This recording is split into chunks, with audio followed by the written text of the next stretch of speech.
Hello everyone, share করছি আজকে 16 December দুপুরের সাদামাটা খাবার। তো প্রথমেই দেখাচ্ছি আমি চিংড়ি মাছ দিয়ে লাউ করেছি, আর একটু মাটন করেছি, আর ছিল কুমড়ো ফুলের বড়া, যেটা খেতে শীতের দিনে খুবই খুবই মজা। আমরা শীতের দিনেই ঢাকাতে এই ফুলটা পাই, সচরাচর এরকম পাওয়া যায় না, খুব কঠিন ব্যাপার। তো যাই হোক, আর ছিল একটু সালাদ। আর খাবারটা আমি আমার হাজব্যান্ডের জন্য এই থালিটা রেডি করেছি। এখন আমি ওকে ডেকে বলবো তুমি খেয়ে নাও, কেমন হলো সেটাও জানো। খেয়ে আমাকে বলো কেমন হয়েছে তোমার অপছন্দের খাবার লাউ চিংড়ি।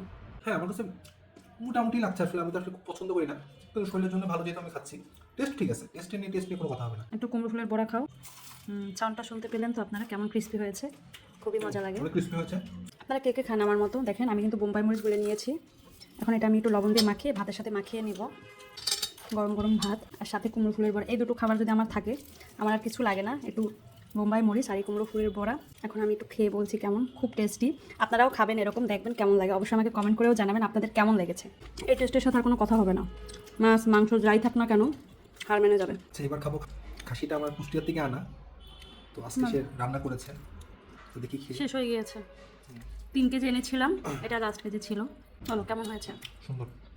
ভালো থাকবেন সবাই। বা মশলা বলো, সবকিছু সুন্দর আচ্ছা, হয়েছে। ভালো থাকবেন সবাই। আর 16 ডিসেম্বরের দিন এটাই আমাদের দুপুরের খাবার ছিল, সবাইকে বিজয় দিবসের শুভেচ্ছা। সেটাই। আর ভালো থাকবেন সবাই। আপনারা কে কী খেলেন অবশ্যই আমাকেও কমেন্ট করে জানাবেন, আর ভালো লাগলে আমার ভিডিওটি দেখবেন এবং শেয়ার করবেন। ভালো থাকবেন সবাই।